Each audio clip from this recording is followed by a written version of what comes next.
looking at you kids. You had me at hello. I wish I knew how to quit you. This seems so simple. There's no place like home. I'm gonna make him an offer down with you.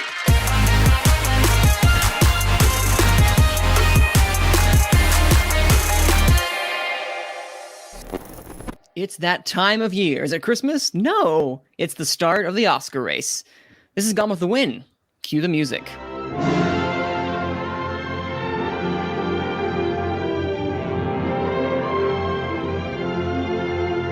Hey everybody, this is the host of Gone with the Wind, Manning Franks, the show about award shows where we talk about, you guessed it, award shows. And yes, it's not Christmas.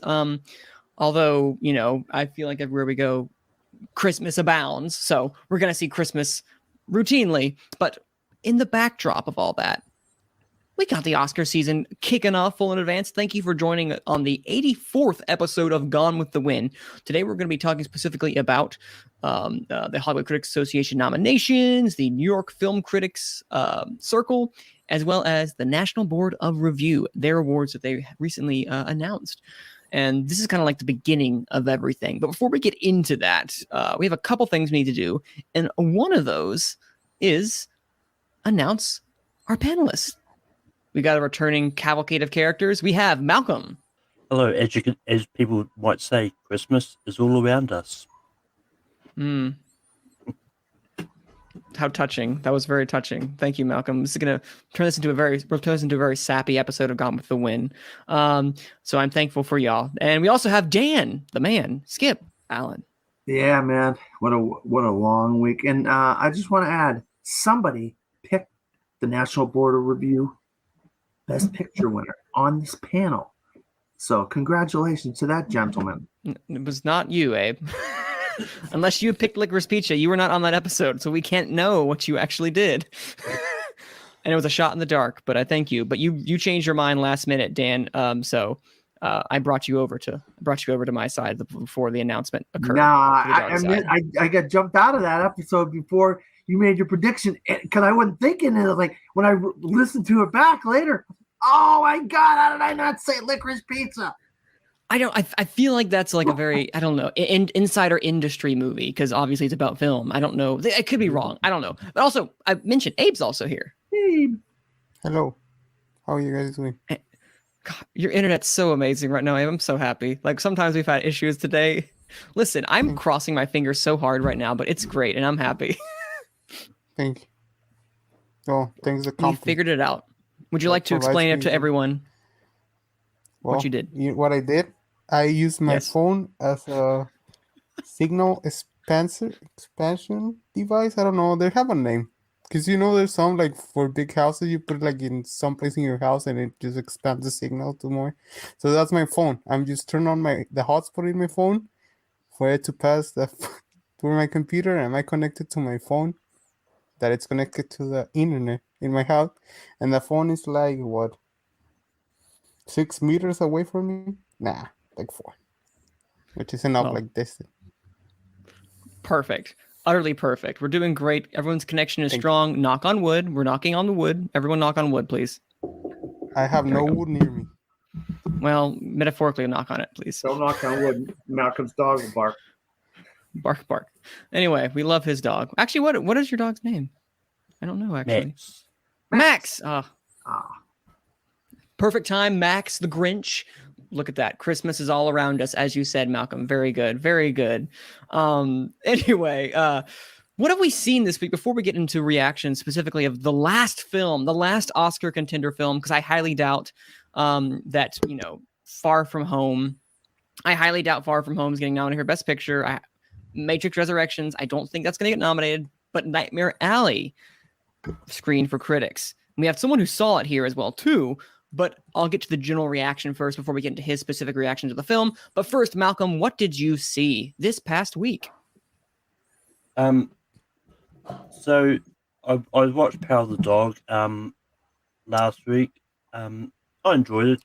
I mean, I got distracted a little bit because I knew it wasn't supposed to be in New Zealand, but got distracted by saying, "Oh, I know that play." Good. I also finally got around to seeing The Revenant for the first time. Leo's performance was good in it. The movie was boring. Thank you. I got bored and just Thank you. couldn't. I've heard that criticism before, and I don't blame you. Yeah. And- So, yeah. anything else? That's probably about it. All right. Perfect. Moving right along. Dan, you have seen a lot that I know recently. Tell us a few succinct ways what you have seen.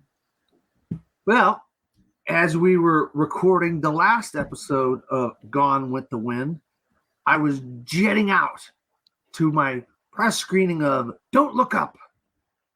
And I'll tell you what, it's a funny movie.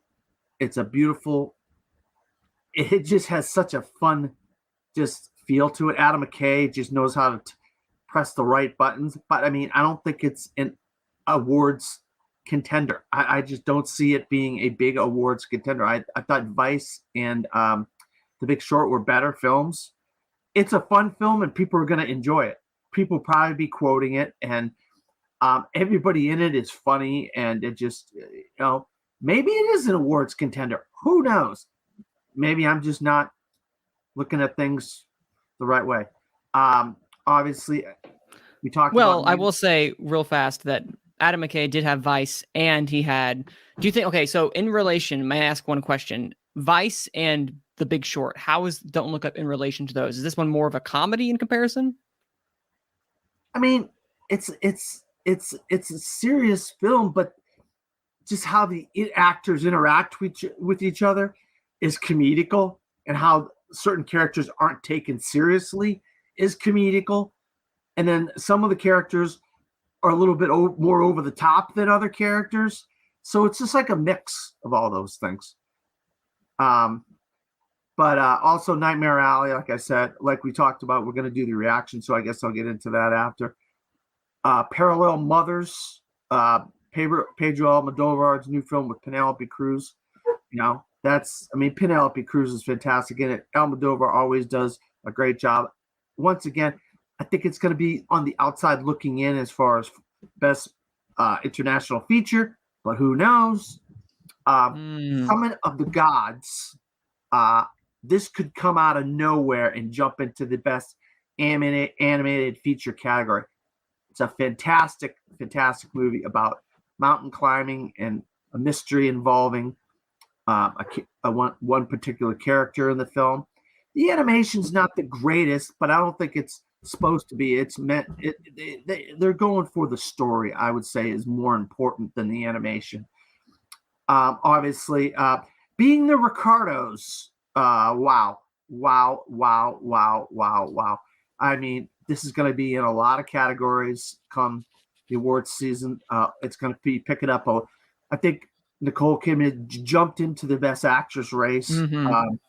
Probably, once again, Sorkin's in that screenplay race. You could get Javier Bardem in supporting, but like some of the costumes in the below the line categories, it's going to jump into some of those. Obviously, Power of the Dog. What an absolutely beautiful film with a very difficult kind of through line of these main characters. And the backdrop of this is just beauty, which is Malcolm's country, I might add, Mm-hmm. New Zealand. New Zealand's beautiful. Playing as Montana of the 1920s. So only if Montana could look. I mean, God Almighty, what a beautiful country you live in, Malcolm. I don't know. I haven't been to Montana. It could be great. No, it's a beautiful country. I mean, remember, Apologies to anyone from Montana. Arrival we filmed Arrival in Montana. So if you remember Arrival. Oh, did they? Yeah, that was Montana. That was pretty. Let's say Power of the Dog. Yeah, so I've seen quite a bit of films. It's hard to keep track of everything I've seen. Oh, I bet, yeah. That's in a handful of what I've seen. And obviously West Side Story saw on Monday, which we talked about. Awesome. So, Abe, what, sir, have you watched this past week? I watched The Power of the Dog. And I found it, well, I don't want to review it because you guys are going to review it for the contenders review. I found it really interesting. Really good movie. I cannot wrap my hair around why people are saying it's a best picture. Like the front runner. and the This is director. artsy. Like I don't I'm think I've trying to ever heard figure people out call like that too fartsy. it's been like in the top of like the Gold Derby rankings for months now. Jane Campion thought it was also for the Belfast. direction. Belfast. Oh, it's Belfast right now. Okay, so I think those it's two, Belfast. those two were But yeah, the you're top. right. Yeah, It is those two. Yes, you're right. Yeah, and Jane Campion from the director. So I'm not saying it was bad, but I'm questioning. I need to watch the other films, but I'm questioning why. What's so You- so It sounds like you're having the It's same amazing, reaction that man. I had with Belfast, really? where it was just like, yeah, because last week I was saying Belfast is just fine. I saw it and I was like, hey, it's good. I just don't get why this is the best picture contender. So It's like this is pretty good. Like this is a well-made film. Also, I finally watched King Richard. Will Smith. Yeah, he He's deserves good. the praise. Yeah, so good. He's damn good in the film. Like you forgot is Will Smith, and you think it's Mhm. that it's King Richard. That's his name, whatever. Yeah, he's so damn good. Also, the woman that plays the wife, Anjanou that, Ellis. I cannot pronounce the name. So Manning, every time You I'm gonna will. point at you. So Manning, Am I actually saying a name correctly? Am I I don't actually know, but doing it's this? better Holy than I cow. could. I thought she Anjanou was great Ellis. too, and the kids that play Venus and Serena also like you felt the Yes. John Berthel was so good too. Like I don't know if he deserves an Oscar nomination, but when he's on the screen, he has John Berthel as an actor has an energy that he brings to whenever he's on screen that you really like and you feel connected. He just feels grounded with that mustache, which is weird. Like it's cartoonish, something cartoonish. But I really like the movie. I really enjoy it. Like it's 2 hours and 25 minutes, and you don't feel the 2 hours and 25 minutes, which is pretty good. Because some films are different. Agreed. 100% agreed. This week was for me. Anything else, Abe? No, all good. Okay. This week was a really slow week. I haven't really gotten the chance to watch, I think, almost anything new whatsoever. I've watched I've rewatched a couple of films. One of the ones that I went back to rewatch is King Richard. I watched it again. I will tell you, Hand of God is on Netflix. There you go. Yes. 7 Prisoners is on Netflix. Summon of the Gods is on Netflix. There's 3 I would recommend you watch just to have watched them. Oh yeah, no, that's what I'm going to watch tonight. I've been super busy because this past week we had a fire raging on Pilot Mountain in North Carolina. So that was a big thing that was transpiring. The fire is currently contained right now, so that kind of took most of my week up. However, I'm excited to hunker down. I'm off tomorrow, so I'm gonna watch as many movies as I possibly can to catch up. But yeah, no, I rewatched King Richard for a contender review. We're gonna try to nail down today if we possibly can. But no, yeah, it's King Richard still. It's still just as good the second time. I watched it the second time mainly because I watched it in 3 chunks last time, so I didn't get the full effect. So I rewatched it again just to get an idea of what it's like playing for that 2 hours and 30 minutes. And Abe, you're right. It plays very, very well. It just feels like it's just a nice. It's good pacing. The pacing is very good. It feels like it's an earned runtime, unlike some other films that I have some qualms with, but won't get into that right now. That don't feel like their runtime is earned. House of Gucci, cough cough. But I don't think it's earned, Dan. I know you're shaking your head. It's not earned. I don't. No, feel it isn't. earned. It isn't earned. You're absolutely. It's not the best film of the year. It's not one of the best. No, it's not. If you look It's at fun. it from a certain perspective, it's not a bad film. No, It's one of the best films of the year. Absolutely. I agree. I will say though, I just keep thinking of Lady Gaga's performance because man, I love that performance so much. She's good. I don't know how you kick her out of that 5 right now. Well, we're about to talk about that a little bit because especially after what happened with the New York film critics. Yeah, good point. That was a big boost, but we'll talk about that in a second. Those circles, they tend to be a little bit wonky sometimes. No, that's true. But what that does is the same thing that Troy Kotzer winning the Gothams 2 weeks ago, or last week, excuse me. That helps to build the momentum of like, oh, hey, he won something, so that people can get permission to check it out and to look at it a little further. It helps more than if she didn't win it. Yeah, That's all I'm going to say. Yeah, It's add something to the TV spots to know that, hey, winner of the New York Film Critics Circle for Best Actress. Regardless, Nightmare Alley screened the day after we recorded for our West Side Story reaction episode. So this episode, while not a Nightmare Alley reaction, we're going to be dissecting some of the other awards, the Critics Awards that have recently transpired. Not the Critics' Choice, but some of the other ones leading up to that. Nightmare Alley, Guillermo del Toro's next exciting feature since, is this his next film since Shape of Water?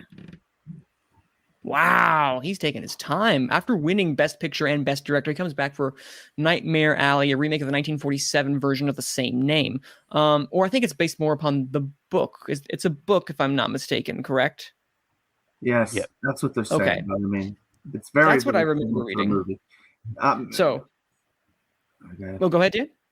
It's so similar to the movie. I mean, you couldn't even distinguish one from the other, except the fact that Guillermo del Toro did this one, and this one's in color, and the other one's in black and white. Understandable. Nightmare Alley screened for critics, and almost immediately some of the embargo was lifted for social media, and we got some reactions out.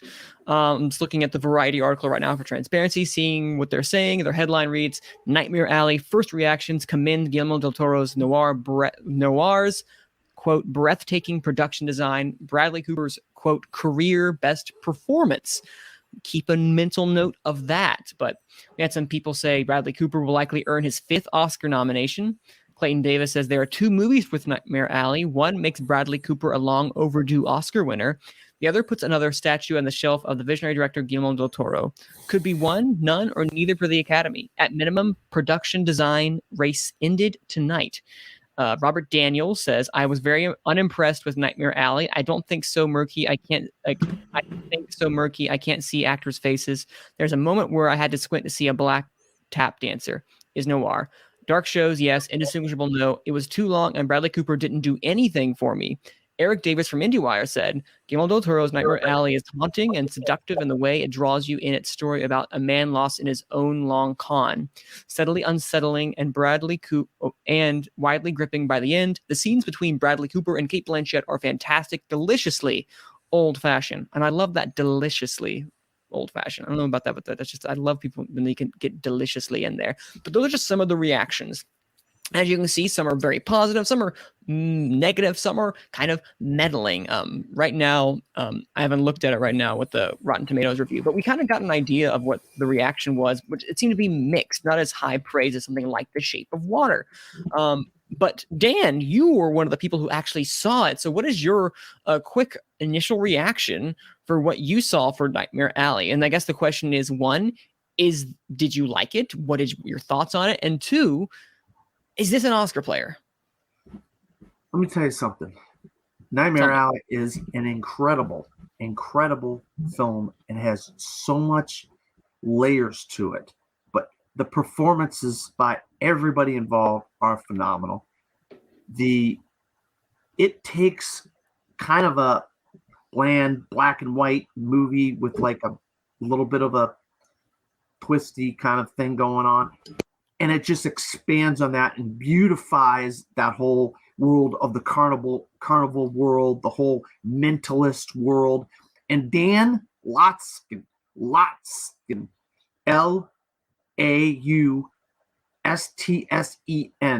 he's a cinematographer. Wow, this movie is absolutely breathtakingly good. What he does with lighting and the shadows and everything just is breathtaking. It is one of the most gorgeous films you'll see all year. This guy did Crimson Peak. He's done Shape of Water. He's done John Wick 3. John Wick 3, still to my, I just am shocked that did not get nominated for Best Cinematography, because it's one of the most gorgeous films I have ever seen in my entire life. And I just don't understand what goes into cinematography if something that beautiful, John Wick 3, didn't get nominated for Best Cinematography. But this is his 3rd film with Guillermo del Toro, and wow, what a beautiful film. Set production, production, costumes, hairstyling. I mean, Kate Blanchett's amazing. Willem Dafoe's amazing. I mean, this is clearly and deservedly one of the best films of the year and should be nominated for one of the top spots, one of those 10. I mean, I gave it 5 stars on Letterboxd. Yep. Oh wow, 5 stars. That's 5 stars. This is an absolutely perfect film, and I knew what was coming. I knew everything that was coming, and it still was incredible. That's saying something. And Malcolm was able to find for us. Malcolm, what is it on Rotten Tomatoes right now? 82%. And 2% on Rotten Tomatoes. And we have 33 reviews so far. And on Metacritic, it's a 70. So generally favorable reviews. I don't think there's any outright negative, I mean, other than a few that I think, but most of it is positive or mixed. It was not as rupturous as a response as I saw of West Side Story. So, Abe, I know you saw some of the reactions for West Side Story. How do these compare in your mind to the reactions we've seen for Nightmare Alley literally only the day after or 2 days? I mean, first... Like, I think the consensus I got from Nightmare Alley, it was that it was a slow burn, and once Kate Blanchett enters the film, it's pretty damn good. And that it's way too, I don't know if it's the correct word, but it's way too shiny, like attractive. Like, it has the cast, it has the director, it has the costumes, everything for the Oscar to let that out. So it's probably what the strategy is. Because, I mean, it's the same studio, it's the same company. For West Side Story and Nightmare Alley, they hold it all the way to the end, all to the last week of November for them to release. I think that was a strategy. They know what they were doing because Searchlight and, well, it's 20th Century Studios and the other is Searchlight, which is pretty much the same company. They're all owned by Disney now. Exactly, so it's pretty much like they campaign the same thing. But I think West Side Story has if you can compare the reaction, West Side Story has way more positive reactions. Also, Spielberg. I was not allowed to practice about last week, but I'm gonna do it. I don't care. I told you about West Side Story. I told you guys. I told you. Yes, it yes, has you did. Spielberg's name on it. There's no way this was gonna be mediocre. That guy hasn't put a bad film. It is mediocre, well, Abe. It is mediocre. It is mediocre. Well, in your opinion, it is. Yes. It is mediocre. The reaction, you are probably one of the more people who is lower on it, and I appreciate that immensely. You're kind of giving us you're grounding us, Dan. You're grounding our expectations for when we ultimately do see it, and I appreciate that. But you're right. It's not great. I'm excited to watch it. I'm more excited for West Side Story than I'm for Spider-Man. I'm telling you that too. Wait, what? Why? I don't know why. But I'm so tired of the Spider-Man movie. Good for you. Good for you. Malcolm, did you get Spider-Man early? A day early. Was it? Did you get Spider-Man early, Malcolm? No, it comes out around the same time as everyone else. Okay. I get it on the 15th. You get it on the 15th, you dirty dog. I'm seeing it on the 14th in my press screening. So there. I'm seeing it on the 16th, so I'm gonna probably see it last. Wonderful. We love to see it. But I think based on reactions, I think West Side Story seems like to be a stronger contender for the Oscars. But I don't think they will ignore Nightmare Alley. Also, the people behind it.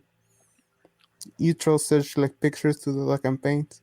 They give it to Birdman. They give it to I don't know what else. I'm forgetting. The track records speak for themselves. Searchlight track record is a lot better than 20th Century Shape of Fox Water. track record. The Shape of Water. That's a lot of movies. How about Three Billboards Outside Ebbing, Missouri? How about there's a bunch of Searchlight movies. Exactly. Like they know what they're doing behind the scenes to campaign the movie and give it the Oscar. No, and I think having this as the very last, I guess, quote unquote, Oscar or awards bait film or straight drama. Yes, some other ones haven't really premiered yet, but this is the first one or some of them have premiered, but not to the general public. This is the last one to premiere for, I guess, critics. So now that they're reviewing it, it's out there. Yeah. And so like Cyrano doesn't come out until February of next year. But critics have already seen it. in comparison to Nightmare Alley, which is basically critics are now just seeing it and it's going to come out sooner. So technically speaking, this is the last one to be seen. Technically, of course. I mean, you're getting into technicalities, but I think it was smart because it's going to be in the minds of voters right now as they continue to, start to vote for things. And it might hurt its chances in some critical stuff. Like I don't think scratch that. It made it into NBR's 10. So they managed to see it in time. It all depends kind of like who sees it beforehand. I'm surprised how they did that. I think they literally saw it the night before they voted because I'm like, that's impressive. That's probably why they delayed it. You're right. You're right. They did delay. I forgot about that. They delayed it by a couple days. I forgot about that. So Malcolm, because of that delay, we'll get into the NBR specifically. And you saw these reactions to Nightmare Alley. For you, and of course you saw the West Side Story reactions. I mean, as we talked about last week, they were rather positive and rapturous. In your opinion, how do these compare in Nightmare Alley, and how is your excitement level? I mean, based on the reactions, I'm more excited to see West Side Story than Nightmare Alley. I was unimpressed by the trailer for Nightmare Alley. I thought it looked fine. I remember this. I'm probably going to go see it, but my expectations are already low for Nightmare Alley, but just based on the trailer. So yeah. I think that also the biggest thing to look for is that from a tech standpoint, both were lauded, West Side Story and Nightmare Alley. So we're bringing more people into the tech race. So I'm excited about that category for underneath everything. But no, that's Nightmare Alley. I don't think this is going to win. Nightmare Alley isn't going to win Best Picture. I think we're all in agreement with that. I mean, Dan might say it. Do you think it should win Best Picture from what you've seen? Well, I've been seeing a lot of movies this year. And you have right seen. Now, I mean, it's in my top. I literally just updated my Gold Derby. I mean, not my Gold Derby, but my Letterboxd, and I have Nightmare Alley at number 6 on my top 10 list. Spoiler alert. So I'm hitting the button to make sure that it's in my top 10, and I'm refreshing. So there it goes. You see it right there in my top 10 at number 6 on my Letterboxd, right behind Power of the Dog. Wow. Drive My Car, Licorice Pizza, and King Richard and Dune. So there you go. Well, that's going to be exciting too as we get closer into see these get seen for a wider audience. Manning, this is one of the best films of the year. I mean, Nightmare Alley? Yes, it is. It is. I just people need to give this movie a chance. I mean, because it's really a good movie. It's got so much going for it. That cinematography and set direction and production value are almost worth the price of admission right there. I was about to say it's Guillermo del Toro. He is someone who is incredibly, he's someone who's incredibly visually exciting. He's a very visually exciting filmmaker. Okay, did someone on the podcast say they really liked Crimson Peak? I can't remember who said that. Not me. I didn't like Crimson Peak. Abe, that was you, right? I really like Crimson Peak. I don't know if I was the one said it, but probably I really like the film. I think you did, because I remember if someone said this is a very similar to Crimson Peak in style, what does that do for you? It's Guillermo del Toro. I know, in comparison, I don't think there's a Guillermo del Toro film I do not like. Oh, none. I don't think that I watched, because I don't think I watched 2 of his early films. I enjoy everything he puts on screen, and I think it comes from visually, because I like that on film. He's a visually, I'm entertained enough to be looking at the whole screen to not be bored or tired of a movie when he's directing. True. So that I think that comes I'm entertained. And that's really important for me in a film. I don't care if it's sad, happy, or action packed. I'm entertained. That's what I want to be in movies. Because you want me there 2 hours sitting there? Okay, you have to entertain me. And he does that visually. Narrative and stuff like that, we can analyze that. And that's a different conversation. But the fact that it's Guillermo del Toro, I think it's enough. You said that you want a movie to entertain you, Abe. I'm guessing just like Wonder Woman 1984. Like last year, how that was your favorite film of the year. Perfect. Yes. I remember now. I just wanted to like put that correlation between as long as you're entertained in the theater and you get something out of it, it's a good time. Yes. Perfect. I need like 30 minutes to explain my perspective of how I rank films. No, I remember you told us that, but yeah, we won't get into that right now. But I remember you mentioning that prior, but no. So that was the reaction to Nightmare Alley, which we got to get an idea how things are going to go. But we also started the first critics, and we had some regional critics like Detroit or Washington, the Sunset Circle, Satellite. We won't go into those in particular. I'm going to really hone in upon 3, and we're going to hone in on the first one that dropped. This dropped the same day as NBR, but because NBR pushed themselves back, we got this one later in comparison to the nominations for the Hollywood Critics Association, which was founded in 2016 by Scott Menzel, Scott Mans, and Ashley Menzel. The 3 of them were they were the founding members, and with that, they've continued to grow since 2016. And this year that they had for film, their inaugural film awards ceremony took place on January 10th, 2018. So this year, the nominations were as follows. We have a lot, so bear with me, y'all. Best Visual Effects, Dune, Eternals, Free Guy, Shang-Chi and Legend of the Ten Rings, The Suicide Squad. Best Film Editing, Tick, Tick, Boom, Dune, King Richard, Last Night in Soho, Belfast. Best Hair and Makeup, Being the Ricardos, Cruella, Dune, House of Gucci, The Eyes of Tammy Faye. Best Production Design, The French Dispatch, Spencer, Last Night in Soho, Dune, Nightmare Alley. Best Costume Design, Dune, Spencer, House of Gucci, Cruella, Last Night in Soho. Best Stunts, Black Widow, Dune, No Time to Die, Nobody, Shang-Chi and Legend of the Ten Rings. Best Original Song, Be Alive by Beyonce, No Time to Die by Billie Eilish, Beyond the Shore by Amelia Jones from Coda, Down to Joy by Van Morrison from Belfast, Every Letter from Cyrano. Best Score, Alexander Desplat's French Dispatch, Dune, Spencer, Power of the Dog, Last Night in Soho. Best Cinematography, The Green Knight, The Power of the Dog, Spencer, Dune, West Side Story.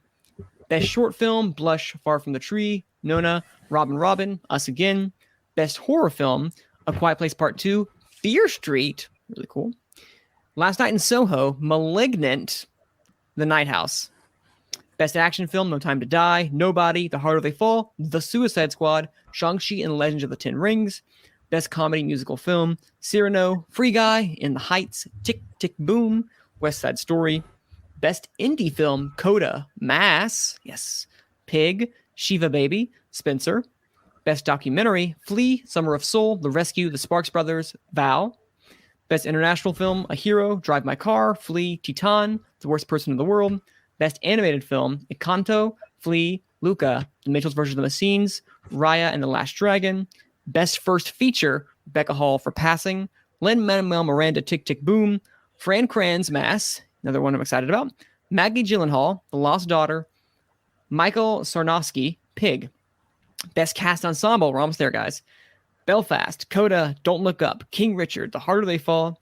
Best Adapted Screenplay, Jane Campion, The Power of the Dog, Maggie Gyllenhaal, The Lost Daughter, Rebecca Hall, Passing, Cian Heder, Coda, Stephen Levinson, Tick, Tick, Boom. Best Original Screenplay, Aaron Sorkin, Being the Ricardos, Edgar Wright, Christy Wilson Carnes, Last Night in Soho, Fran Kranz, Mass, Kenneth Branagh, Belfast, Zach Balin, King Richard. Best Director, and there are 10 because they had Best Male Director and Best Female Director, but they combined it this year and made 10 just as a reference. Denis Villeneuve, Dune, Guillermo del Toro, Nightmare Alley, Jane Campion, Power of the Dog, Kenneth Branagh, Belfast, Lin-Manuel Miranda, Tick, Tick, Boom, Pablo Larraín, Spencer, Rebecca Hall, Passing, Ronaldo Marcus Green, King Richard, Cian Heder, Coda, Steven Spielberg, West Side Story. Best Animated or Visual Effects Performance, Abby Jacobson, Mitchell vs. the Machines, Sylvester Stallone, Suicide Squad, Stephanie Beatrice, Encanto, Jacob Tremblay, Luca, John Leguizamo, Encanto. Best Supporting Actress, Ariana DeBose, West Side Story, Anjanou Ellis, King Richard, Katarina Balfe, Katarina Balfe. Yes, Balfe for Belfast. Marlee Matlin, Coda, Ruth Negga, Passing. Best Supporting Actor, Syrian Hines, Belfast. Jamie Doran, Belfast. Jason Isaacs, Mass. Robin DeJesus, Tick Tick Boom. Troy Kotzer, Coda. Best Actress, Emilia Jones, Coda. Jessica Chastain, The Eyes of Tammy Faye. Kristen Stewart, Spencer. Lady Gaga, House of Gucci. Nicole Kidman, Being the Ricardos. Best Actor, Andrew Garfield, Tick Tick Boom. Benedict Cumberbatch, The Power of the Dog. Nicolas Cage, Pig. Peter Dinklage, Cyrano. Will Smith, King Richard. And finally, Best Picture, Being the Ricardos, Belfast, Coda, Dune, King Richard, Last Night in Soho, Licorice Pizza, its only nomination, Spencer, The Power of the Dog, and finally, Tick Tick Boom. As a lot, I'm going to take a deep breath and just say, whew. Tick Tick Boom did amazingly well. So did The Power of the Dog. So did Coda. Pig. Coda did well. What?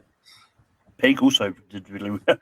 I mean, Pig got everything that it needed to. I mean, it missed picture, but it got a lot of the stuff that you would expect it to get for a film that is loved. And then also, Dune did well, but also Last Night in Soho did really, really well. They really loved it at the Hollywood Critics Association, surprisingly a lot so, considering people might have thought they went by the wayside.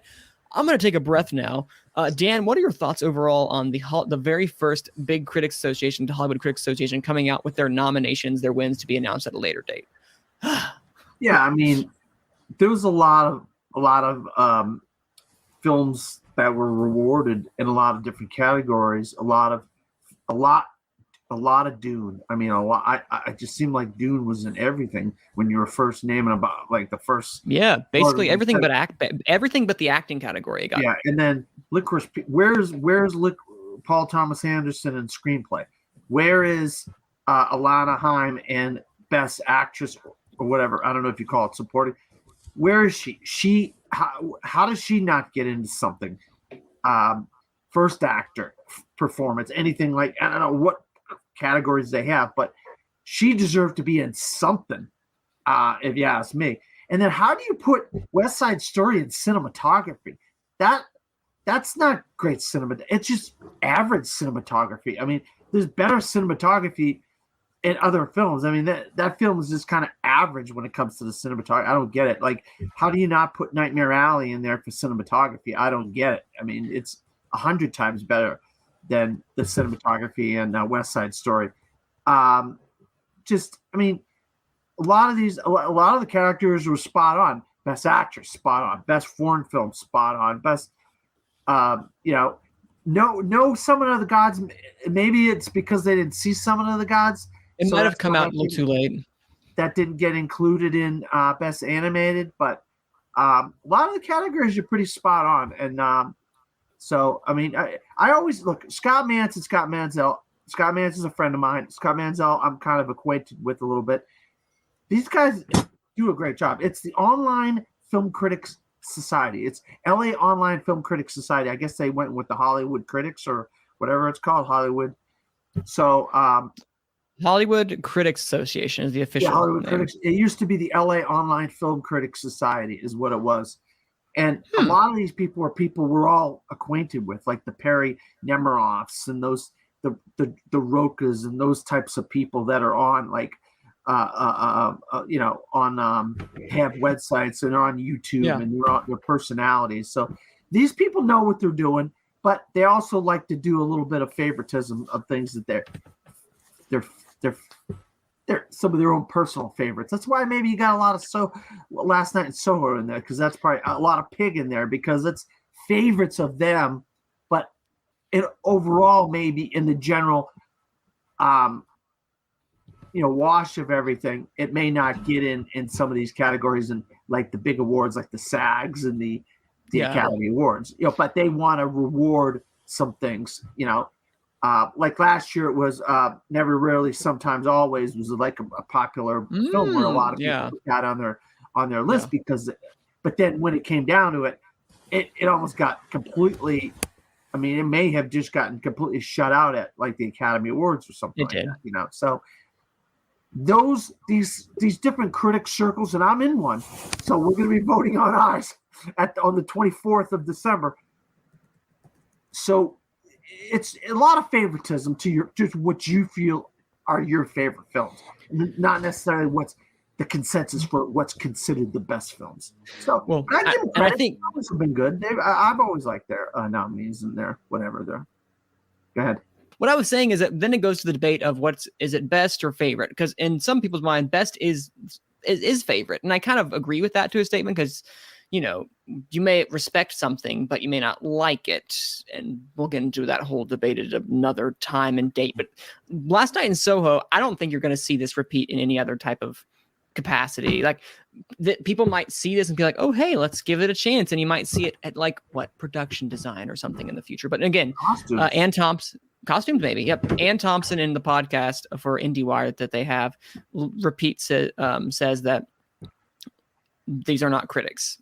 Excuse me. These are critics. These are not Academy voters. No. And I agree. These are not Academy voters. They're just critics. But people can help steer the conversation towards something. And we already know some films have some staying power. Abe, what are your reaction? Or Malcolm, were you about to say something?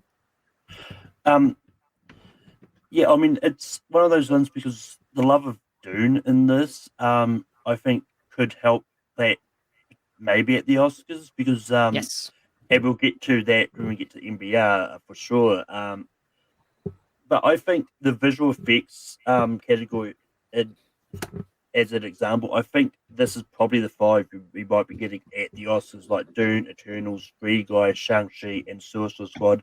I think those are some of the 5 greater visual effects movies there. I mean, some of them might slip out. I'm not sure if there was a big space movie that dropped this year that's going to get in. No space movie. Shout out to Ryan McKenna with his theory about space. Good point, Malcolm. You make a good point because guess what? Nobody's seen yet Matrix. No one's seen Spider-Man yet. Nobody's seen King's Man yet. Those are all potentials for visual effects. So okay. Yeah. But I mean, that being said, neither of the space movies specifically. But anyway. No, they're not space movies. I would say, yeah, take out Suicide Squad and put Matrix Revolutions or Resurrections, excuse me, and that might be, yeah. I think that's. Yeah, Abe, what were your thoughts? Malcolm, sorry, continue. Yeah, I was about to say. I mean, I could actually see maybe one of the MCU ones being knocked out for Matrix because, like. Just what they did with King Shark and Suicide Squad is great. That is true. Specifically. But I think there's a lot of these that I think, like, for Best Picture, I think a good chunk of this is probably what's going to end up getting nominated. And you know what? I'd like to see Lin-Manuel Miranda slip into director for Tick Tick Boom. I do like that. That could be a nice surprise at the Oscars. Hey, if he continues up, because Tick Tick Boom's doing really well with the critics so far, we'll get, again, like a lot of the regional critics, they're really pushing it up, and we could see the critics really lift up Tick Tick Boom to get something outside of just Garfield. But Abe, what are your thoughts about the Hollywood Critics Association's awards nominations this year? That I need to watch Peak. Yes, Pig is good. Pig is very good. I haven't watched.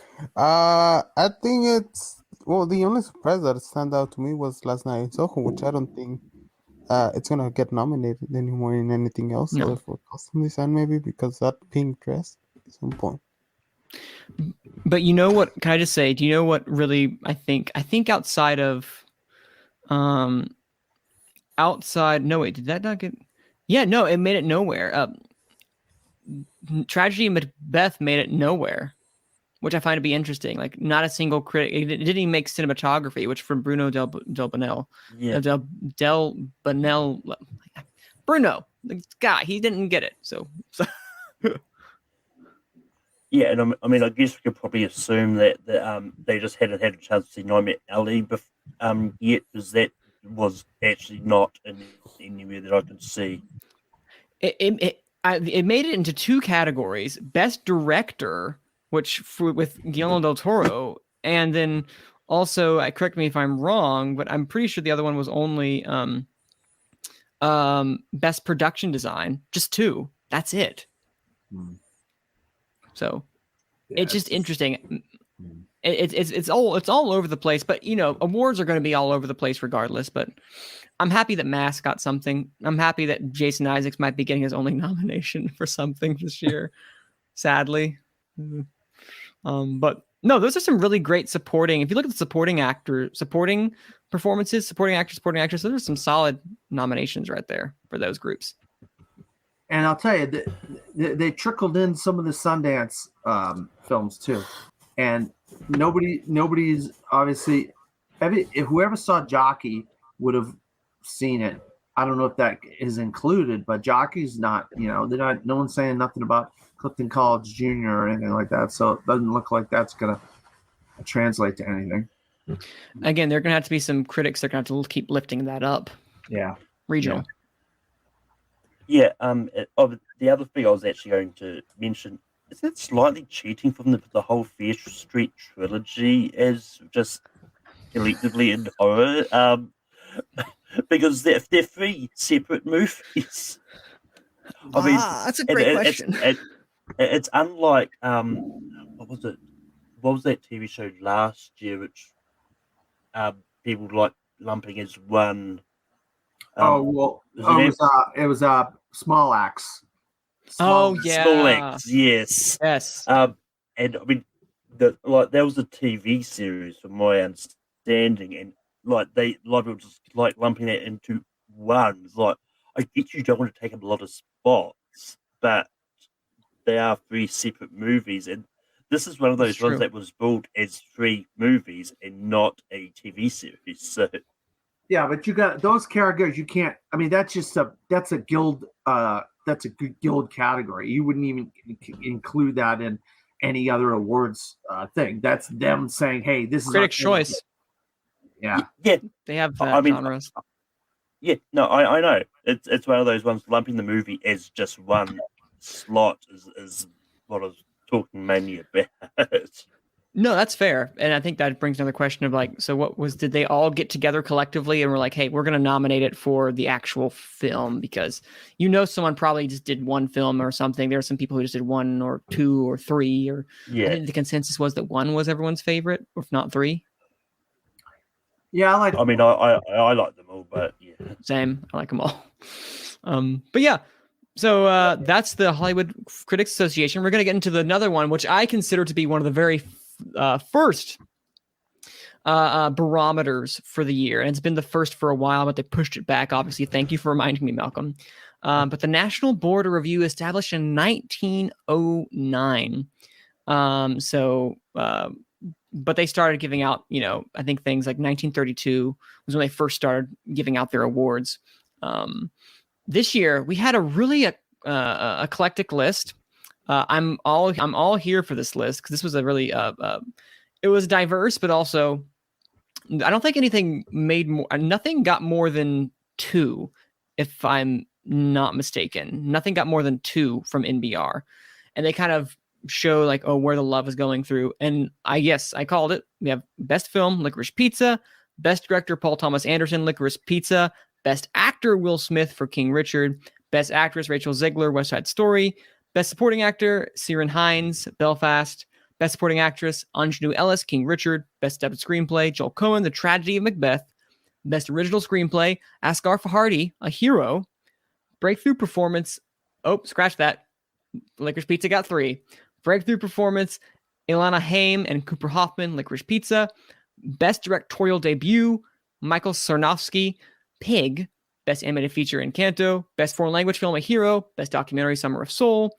and then, of course, Freedom of Expression Award, Flea; Best Ensemble, The Harder They Fall; Outstanding Achievement in Cinematography, Bruno Del Bonnell, The Tragedy of Macbeth. Top films were, in alphabetical order, Belfast, Don't Look Up, Dune, King Richard, The Last Duel, Nightmare Alley, Red Rocket, Tragedy of Macbeth, West Side Story.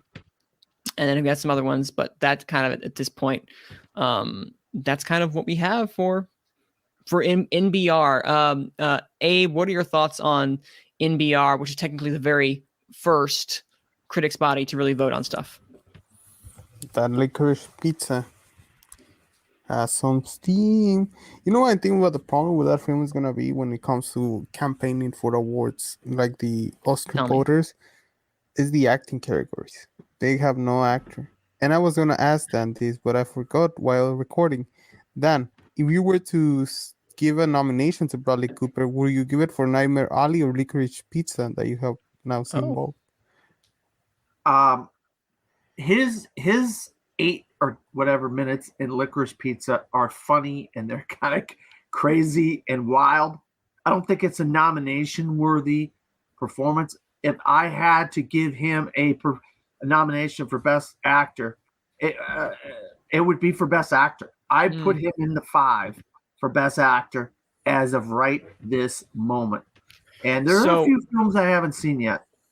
So you think we should take him out? Because some people were saying, oh, he could be the front runner for supporting. Take him out of supporting, put him in actor. Yeah. Yep. Okay. That's what I would do. I would take him out of supporting, put him in Best Actor because remember when I said we have the 4 and we're looking for that 5th. Well, guess what, boys? Bradley Cooper is the 5th. Because I don't think you're going to – it doesn't look like Joaquin Phoenix is going to jump up there. Although I'm not sure how long it's going to happen. But, Ape, you were saying that Licorice Pizza, is gaining some steam. This is the first – I don't remember the last Best Picture that was that one without acting. Do you have to go back to Return of the King? Oh. Yeah, Return of the King, no acting nominations. Good point. That's true. That's a really good point. But I also think this also Crash got a nomination for I think got supporting actor for I'm not sure, but I could be wrong. But no, Licorice Pizza. This is Paul Thomas Anderson's first NBR award, I believe, if I'm not mistaken. He's won screenplay a couple times with them for NBR. Okay, his movie. Let me rephrase that. It's the first film that he has directed that has won the best film. Let me correct that. I think that obviously this is we can only go through statistics, and the statistics for the best film taking that is really good. I mean, last year To Five Bloods won, and that didn't translate. And then A Most Violent Year some years before, but mostly everything has gotten nominated for this. And I think this is almost a rallying cry that Licorice Pizza, I think, is here to stay. But I'll tell you what, they did get one wrong, in my opinion. I know Abe's going to disagree. Oh. But Rachel Zegler, she ain't the best actress. Look, I haven't watched the movie. It was just the fact that I guessed correctly. I have no emotional attachment to it. I just feel good that I told you about West Side Story. Okay. Come on, now you guys gotta agree with me, right? I mean, there's no way Rachel Zegler is the best, but it's a New York type of group. I haven't watched it, so I cannot comment. They're kind of located in New York, I would imagine, or something. So maybe there's let's give it to New York, a story about New York, a New York actress playing in New York, whatever. I don't know. I'm just grasping at straws here. Okay, let me look past and tell you. Oh, go ahead, Malcolm. Yeah, I was about to say, in the clips in the brief clips I've seen, I saw it because the movie's not out for me yet, so I haven't had a chance to see it. But I actually really like Rachel Zegler and like what I've seen from her in this movie. So I mean, well, you'll see it, Malcolm, and you realize that the Ariana DeBose, which was the Rita Moreno character in the original, is the role. It is the role in the movie. And when you watch her, you'll be absolutely mesmerized how amazing she is in the film. And you're like, yeah, she's the one that should get nominated and not Zegler. When you watch the movie. Maybe. I might form my own opinion on that. You might.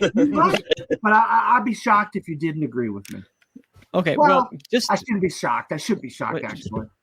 I would say, just to go back, you said that, if looking at NBR's track record, because again, all we have to go back through is statistics. The year before, Carey Mulligan won for Promising Young Woman. The year before that, Renee Zellweger won for Judy. Lady Gaga, A Star Is Born. Meryl Streep, The Post.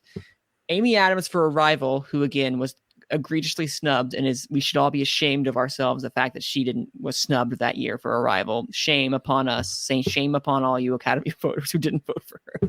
Anyway, Brie Larson for Room, Julianne Moore, Still Alice, Emma Thompson, Zero, Saving Mr. Banks, Jessica Chastain, Zero Dark 30, Tilda Swinton, we need to talk about Kevin, Leslie Manville, Another Year. So they have a pretty good track record of of catapulting people into the conversation. And I think this catapults Rachel into the conversation, Rachel Zegler into the conversation. I'm not saying she's going to make it. she has to consistently show up. But this might be more of like a, hey, you did really good, kid. Welcome into the club or of some sort. I don't know. No offense to her whatsoever. Again, I haven't seen it. She could be great.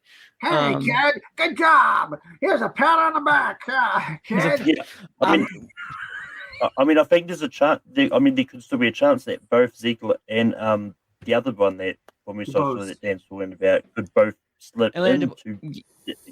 If they love West Side Story, go ahead, Abe. Oh no, just last best picture. That one with an acting nomination was Parasite. Oh, duh. Ah! Yeah. Wow. Yeah. So, duh. I think I have to. Oh, and before that, it was Slumdog Millionaire. Which okay, yeah. So you want to talk about an egregious? That is egregious. That Dev Patel does not get a nomination. How about your main man for your India guy who just died recently? God, he was great as like the police chief who was like interrogating Dev Patel. What's his name? Yeah, he passed away from cancer, didn't he? Yeah. Oh God, I loved him in that. But with Michael Sarnowski getting the directorial debut for Pig, could that translate to maybe him sliding into Best Director at the Oscars? Because if he gets into the Directors Guild Awards as well, then I think there could be a slight chance he could slide in there. Is he a first-time director? Yes, I think he is. He'll probably win or be in the first-time director category, Malcolm, and that way. They'll put the big names in the regular director category. Well, don't forget, remember, best directorial debut. We also have Rebecca Hall, Maggie Gyllenhaal, Lin-Manuel Miranda, and there's one more I'm forgetting, but like we almost have our 5. It feels like, because there's some big names that are tackling some really good projects. Yeah, it's a bevy of riches, honestly. Oh yeah, because I think from what I remember, the last few times with the best director combinations, like there's quite often I think there's at least 4 that come out of the best director branch, but I think at least one of the 5 is a first time director that's on the other side. So I think it could be is a slight chance. I think, and there's definitely a bevy of riches for that first time director thing, because you do have like Lynn, like the others that people. Man, so it's a good list. I'll make a point, man. Malcolm, what you're saying. I haven't seen The Lost Daughter yet, but everybody is the people that have seen it are raving about that, and there isn't kind of anybody that's gonna jump into the director category that's a woman. So maybe Maggie Gyllenhaal. Maggie Gyllenhaal might slip in there. If anybody slips in there, she could slip in there. Don't quote me on this. I'm just saying. Well, there's not a lot of women. You got Jane Campion. Campion. I was about to say Jane Campion, who's one or two right now. She could win. Yeah, she could win the whole thing. She could. I forgot about Jane Campion. I mean that. I mean, she could be number 5 or something. I think maybe Maggie Gyllenhaal. But I will also want to point out something real fast. When it comes to supporting actor. Every person, save for Will Forte in 2013, this past year or this past decade, has gone on to be nominated for Best Supporting Actor from this. So I'm calling it now. Ciarán Hinds. Ciarán Hinds. Yeah, he's good. He has an Oscar nomination, not a win. He deserves lined it. Up. He has an Oscar nomination. I think it's a fine performance. He doesn't. I don't think. I wish he had more to do. It's more. It'd be more of a congratulations. You're a great actor, in my view. Yeah, he's been around a while. Yeah, congrats, Ciarán Hinds. Here you go. Yeah, he doesn't have a lot of. What's his Oscar scene? What's his quote unquote Oscar scene? I don't know what that could be. No, it's the scene where he's talking to the kid. He's talking to the kid, and he said, "Hey man, I'm sick. I'm in the hospital. Don't worry about me." Da, da, da. I mean, he's kind of that's his scene. Yeah.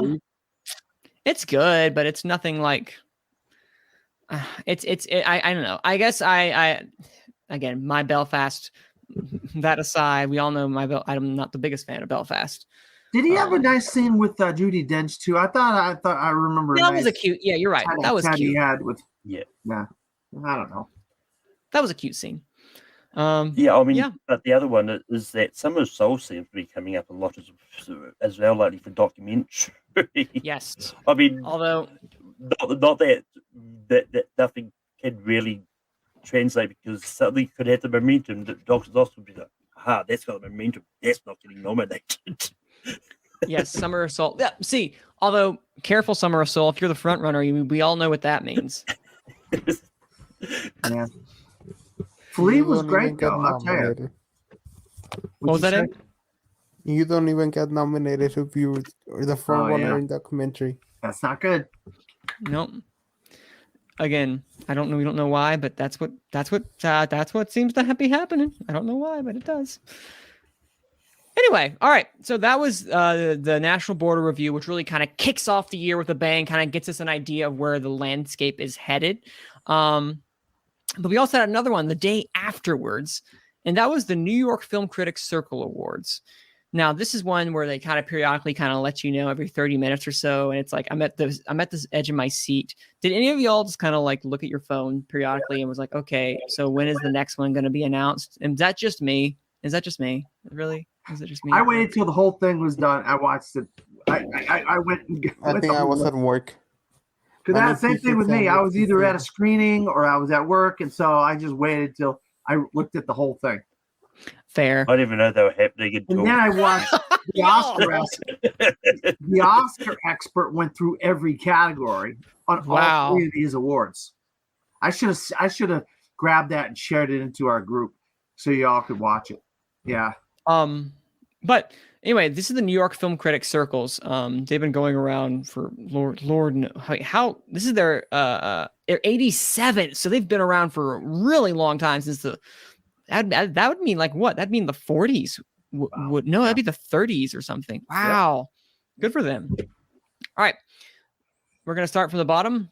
Best first film, The Lost Daughter, which careful for DJ directorial debut. Look out for that.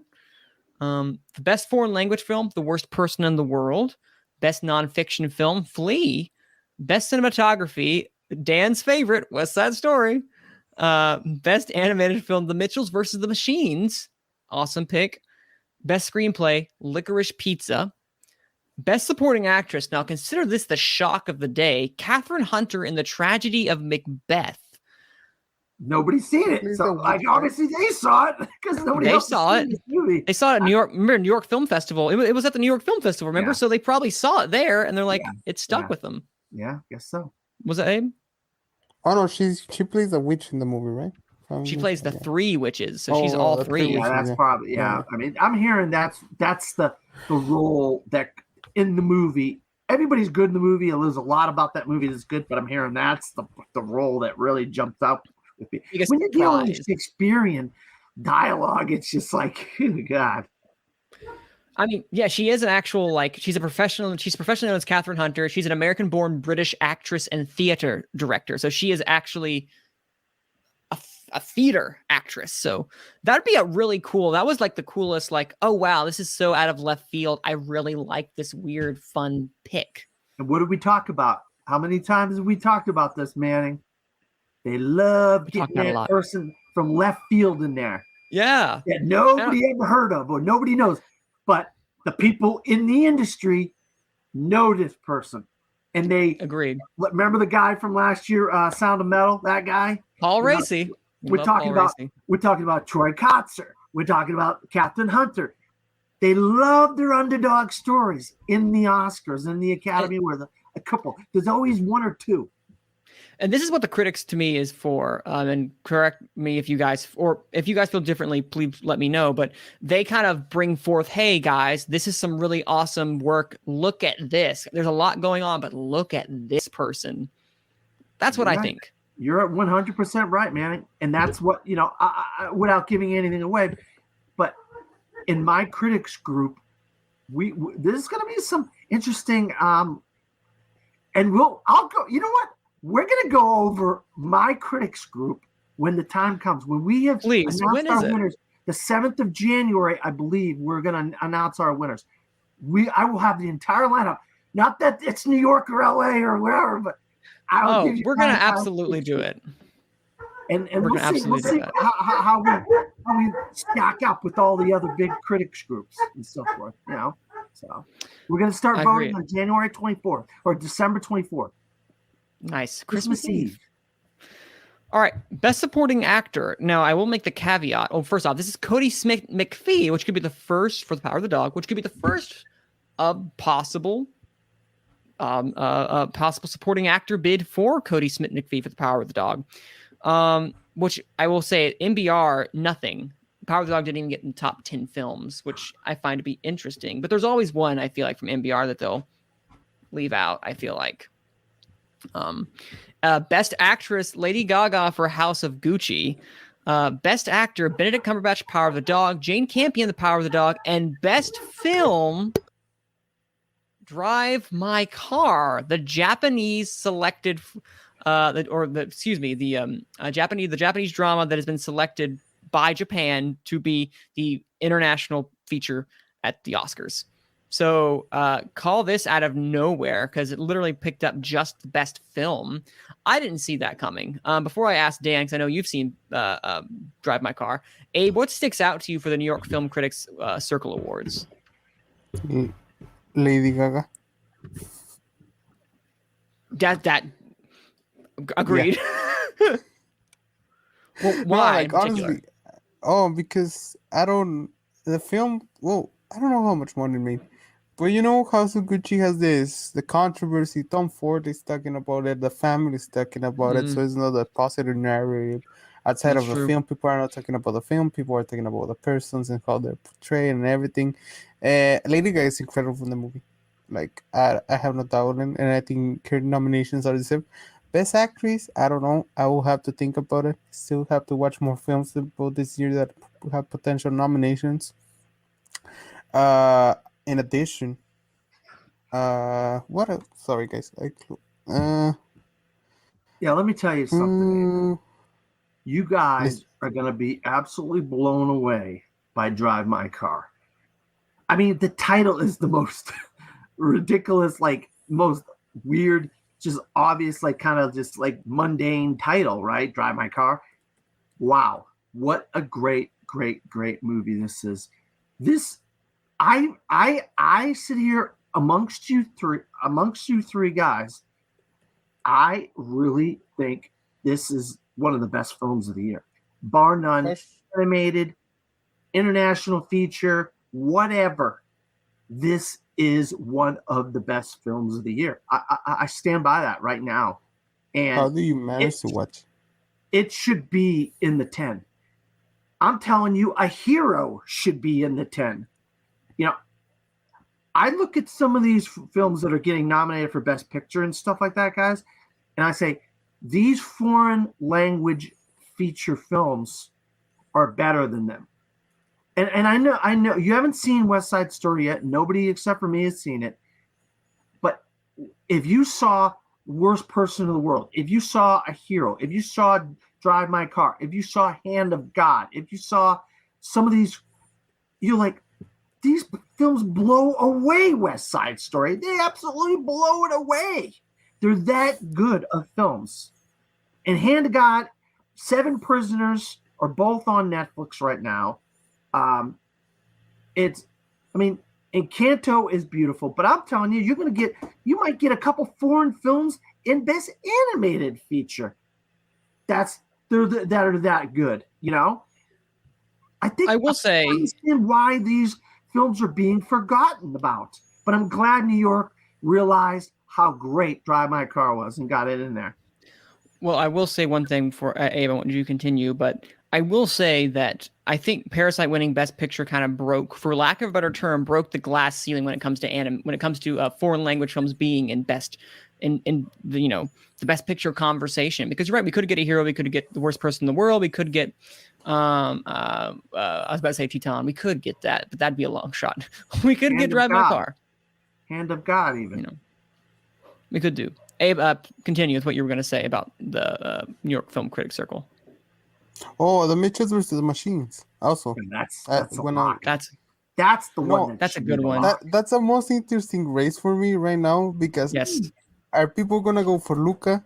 Are people gonna go with the one I prefer, my favorite film of the year, Mitchell's vs. Machines? Or people are gonna go with the new shiny thing, which is pretty damn good too. I really, really enjoy Encanto. So it's this really three combination that I'm still trying to figure out who's gonna win. Because right now Encanto won one that we went over. Now Mitchell versus the Machine appears, so it's a really interesting race. Flea is in there, which I haven't watched because I hadn't had a chance to watch it or wait to watch it, but I want to watch that too. So the animation race is interesting. I will guess Encanto because it's the newly released and it was the one was released in theaters widely, but it's so it's that one point. Well, and the best picture, which Dan just commented about Drive My Car, which it's interesting because I didn't know it existed. Now I know, so I want to watch. I mean, we talked about this in animated movies a while ago, but in animated races, it's going to be really interesting because there's a lot of combinations, and I mean, it's one of those ones like I actually don't think there's a definitive lot. I think No. I think this is one of the years where there's a lot of great animated films out that was out this year. Any combination I'll be happy with. And I mean, like, it's one of those ones, so I mean, Mitchell's versus the Machines, Encanto, and Luca, I think, are three big names that one of them could easily miss out. And as much as I'd hate to say it, it could be Mitchell's versus Machines. I think that was one of the earlier ones out the gate. So it's that. But I mean, clearly, some of these critics are going, let's remind the Oscars that this movie does exist. This movie did come out this year. Which may be also why I was going to say you may not be seeing Summit of the Gods because Netflix is pushing their other animated film, Mitchell's versus the Machines, and which I've seen some care packages. I'm not sure what they're called, press stuff where they have sent to critics, and it's like a really cute little like Mitchell's versus Machine inspired package, and it's like Netflix wants you to remember this one, and they're doing a good job. It seems like. I think so, at least, but I haven't sent anything, so what do I know? It's a beautiful film. It's a great film, but it's also a beautiful film. But Encanto, oh my God, is that gorgeous? Looking real fast, Malcolm, anything that sticks out for you for the New York Film Critics Circle Awards? Not really. Like a lot of these things, like could get into their specific categories. I've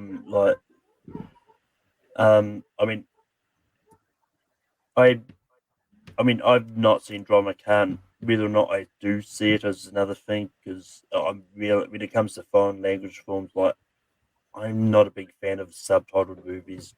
I'll watch them if they're there and I feel like watching them, but they're not something I rush out to cinemas to go and watch. No, that's fair. That's fair. What I think also is really cool is that The Harder They Fall, getting in is another fantastic get for ensemble, because it also, I think it won like an ensemble. I think it was honored ensemble before as well at the Gotham Awards. So I think we could be looking at The Harder They Fall, maybe getting a SAG ensemble, being that extra SAG ensemble nomination, like how Crazy Rich Asians was, or, what else? Black Panther was. One that's kind of outside of the box of like, oh, this isn't your traditional ensemble piece, you know?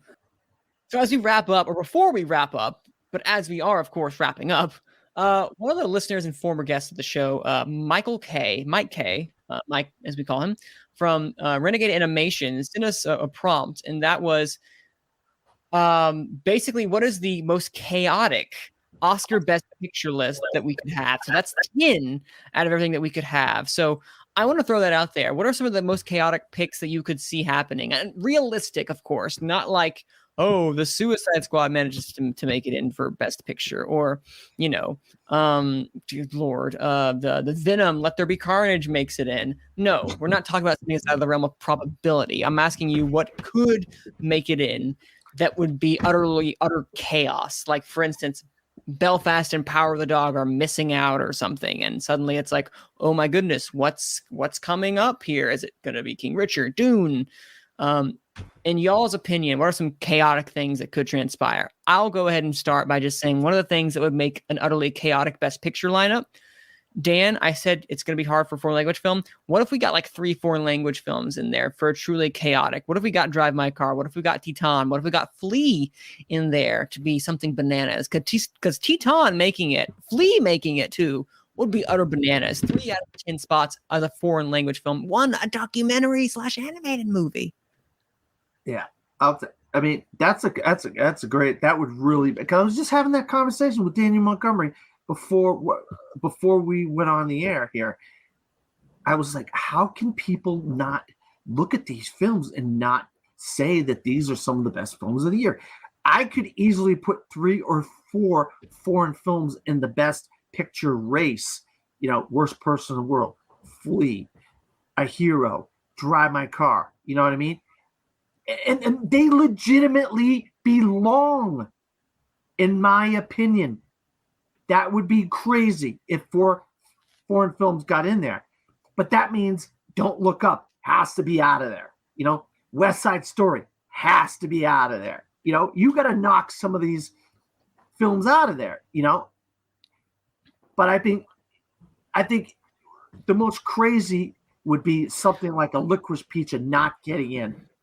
That would be the most ridiculous thing. Because you look at some of these critics group, you're like, where's Licorice Pizza? This is one of the best movies. I'm telling you, it's one of the best. And I had doubts early on, and because I'm on this podcast every week, so I had some doubts early on about Licorice Pizza. Agreed. And so I'm on record, but I am wrong. This is a great movie. PTA should be in director, screenplay, and this movie should be in the 10. That would be craziness if somehow or other him and that film or something like Power of the Dog just didn't get in, or something like Nightmare Alley didn't get in. Because I will add to the fact, just by saying real fast, for the chaos you had just mentioned, one of the things, wouldn't it be more chaotic if another Adam McKay film, who's already a very controversial director, controversial writer, controversial filmmaker, makes it in for Don't Look Up? Wouldn't that cause more chaos if it's right next to something like Titan or it's something like Flea? Because Don't Look Up getting in, while it's not, as you said, it's not traditional Oscar bait, it is something that is very chaotic. It's something that is, while relatively liked, wouldn't that add to the chaos? When you see it, you'll realize how it is relative to society, even though it's about a comet about to hit the earth to destroy us all. It's very inside baseball on life as we all live it today. And I'm not going to get it. No spoilers, but you were going to do Ensemble. That freaking Ensemble is amazing. And they're all fantastic in that film. That is a film that should get in an Ensemble. Nightmare Alley, Ensemble. Dune, Ensemble. These are the big ensembles that should get in. Harder They Fall is a fantastic ensemble. So, all right. So, Abe, I saw you over there because we see each other's video. You gave me like a look, like, what's going on? What's up over here? Oh, no, what is your chaotic list? Oh no, it was not about it was about Adam McKay being controversial director. It's like, this is a controversial film, guys. Don't look up. He is a controversial. You see the Vice. Vice was shredded by some people, but it was a great film. I disagree, but that's how. See, he's controversial. I don't like Vice. Dan likes Vice. Oh, I love Vice. I also don't like Vice. I love Vice. See, I love how. Remember, we're divided. We all disagree. Okay. I was thinking about it. In the Heights be nominated, something like that. That would be chaos. It's hard because this year and last year have been really different for last couple of years because we hadn't had like a front runner like a clear front runner We or don't, do something we? like settle. We just have a group of films that we think they can win, and at the end something ends up winning. Like Nomadland was, I think Nomadland was number one. That's like since it premiered at TIFF. We all That's had a TIFF. Nomadland last year. Yeah. Good Yeah, point. like Nomadland was like went all the way, and right now people predicting Belfast or anything. I guess like King Richard not being nominated because it didn't make a lot of money, but it's in the house of HBO Max, and a lot of people like it. Like it's hard. Like when I saw it opened with 5.3 million in the weekend. Wasn't bad. That's really low. That's the In the Heights opening, and that killed In the Heights Oscar chances. The moment that movie opened, and Man, I mean, Al, you cannot not do to no step on box your toes, office, Abe. You got to be careful about the whole WB thing. You can't think of the WB films on the same playing field as everybody else because of HBO I know. Max. And so I you know. gotta, you really Yeah, I can't. know It's it's not quantifiable. I know that's why it's hard. It's hard to predict that. Like you don't know what like they did the job. The executives were expecting in HBO Max for it to grant the campaign they want. I think that's a better way to phrase. I So will- things like that, like chaotic. The last dude getting in, House of Gucci, and Sambo in the sack. Both of them would be Jared Leto chaotic. gets I think people will go crazy for House of Gucci. Like if it gets nominated for several awards, will be fantastic. Although, wasn't Like, I will be NBR that had happy the for last that. jewel in their 10? They did have it The in their what? 10. NBR had it in their I 10. mean- Last Duel. Malcolm's right. And The Masked Last Duel is a Duel- great movie. I mean, It is. Yeah. whatever Yeah, you well, think fiction. about it, it's a great movie. I love The Last Duel. Okay, like it more than House of controversial, Gucci. which is not reality. Ben Affleck getting nominated for the Last Duel. Adam Driver, take off your Supporting computer, take actor. off your I will pen. put this out there, guys. I will put this out there. There is a world where Ben Affleck could get a Best Supporting Actor nom this year for a film. Is it Tinder Bar or The Last Duel? Which one? Either or. I'm telling you, he's great in both. He is great in both. And you'll be like, oh my God, he's great in Tender Bar. Oh my God. And he wasn't great. He was just such a lech in Last Duel. I loved him, you know? You know, Manny, this is a question you should ask us in a month. And I'm going to tell you why. Because, Okay. No. The chaotic things come when we start getting all the winners. Because I'm thinking the Amy Adams in Arrival. Not nomination. Why? Because she Ooh, was yeah. getting in everything. And we barely started with three critics groups and the other things. So I think this is the best question to ask before the the Critics' Choice Awards. Like ask in a month, and I think we will have best answers for this question. I like it. So Thank you. I will say, I agree. That is something that we could before, but before we wrap that up and start marinating upon our chaotic list, Malcolm, do you have anything you think would be truly chaotic at the Oscars? Yeah, I mean, for me, I think, like, my thing about the chaos kind of going into another area is, like, if No Time to Die and Shang-Chi slip into the top 10. That would be chaotic. Yeah, because, I mean, I think it's expected that Dune might get in just with how much love it's been getting lately. But to get 3 big budget movies into the top 10 is one of those ones that could throw things out the loop, because it means there's probably a lot of the front runners that may miss out in this, so it could make things a lot interesting.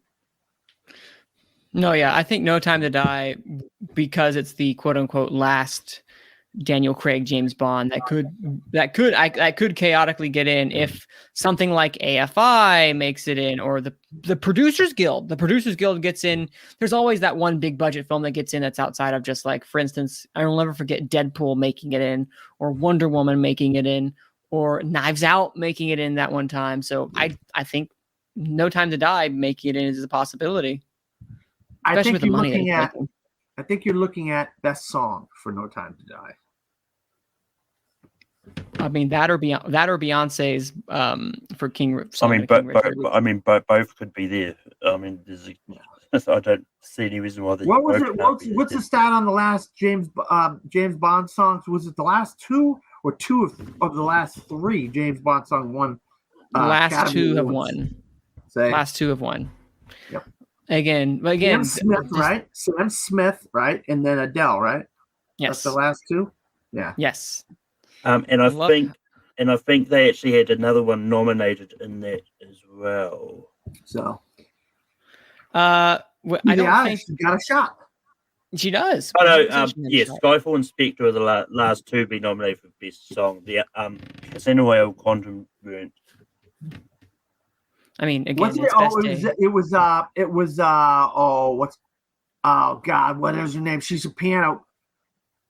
Sits at a piano. Firecracker. What is her name? I'm on fire. Alicia Keys. It was Alicia Keys, and yeah. somebody, right. It was Alicia Keys and somebody else that did one for Quantum of Solace or was it Casino Royale? That was Casino Royale, I think. Yeah. I think. Yeah. I could be wrong. You, Malcolm. You could be right on that. Alicia Keys. Alicia Quantum of Keys Solace? was yes. This was Alicia Quantum Keys of and Jack Solace. White. Oh, Quantum of Solace, not the best one. Not the best Although one. in saying that, the Burt Bacharach song from the original Casino Royale was nominated as the Oscars. Oh wow! Speaking of something from Casino Royale made it, just not the one we thought. All right, ladies and gentlemen, we were going to ask this question once again in about a month, as Abe has suggested. Once we have an idea of what's going on, because I think that's an idea to get our brains rolling on what could be the most chaotic list of the Oscars this year.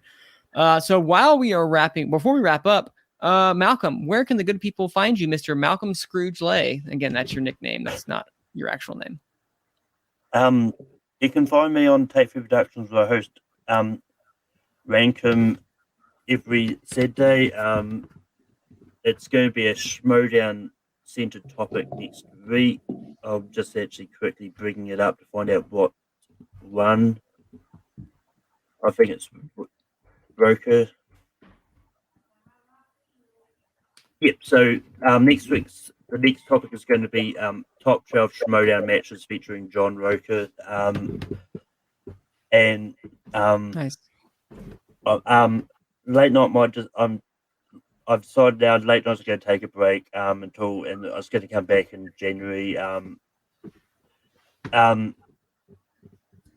And you can find me over on Full Metal, but most of that stuff that I do there is on a hiatus as well. So not much you can find me on at the moment. Taking a break before things start to get ramping things up. Dan, where can they find you? Yeah.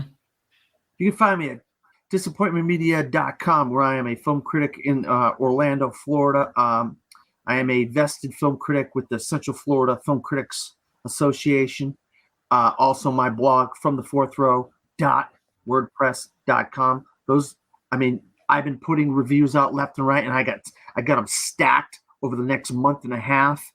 Always into February. I got reviews coming out already. I got them dated to come out. So keep an eye out for all my reviews that I'm going to be posting on social media, on Facebook, Twitter, Instagram, and Pinterest. That's where you can find me under my name, Dan Skipbound, or DP Skipbound, or From the Fourth Row. I got multiple names on multiple platforms. So, and keep an eye out for Gone with the Wind next week. We got a big guest. Yes, we do indeed, which we're going to be discussing a little more with that afterwards. So look forward to that. No spoilers just yet. And then Abe, as you are eating cake, and you really just took a bite, so I'm going to stall as much as possible before I can get you to. So you can follow me on Twitter at Abraham. Okay. I already swallowed. Okay, good. That's okay. Yes, go ahead. Go ahead, Abe. That's gonna be on my tombstone. I already You can follow. Sorry, I was hungry, guys. You can follow me on Twitter at Abraham25 for all my Twitter things. Also, watch all Take 3 content. And follow this. Watch Manny. Follow Dan and Malcolm. and I'll continue to make. I make it yesterday, and I ate a carrot cake, my best recipe. And as always, you can find me on Twitter at Cine_man. That's CINE_MANN. As well as here hosting Gone with the Wind, where you can find us, our podcast, on Apple Podcasts, Spotify, Anchor, and basically wherever you get a podcast. It's there. And you can find me hosting News 2 reviews for WFMY on 4 to 5 every Thursday or Friday in Greensboro, North Carolina, where you can find us live on YouTube, Facebook, wherever you get your social media from. Thank you guys for joining us on this episode. I can't wait to reveal our special guest next week that we have lined up, so I'm looking forward to announcing that. Look forward to next week. Thank you guys, and I'll see y'all next time. This is Gone with the Wind. Cue the music.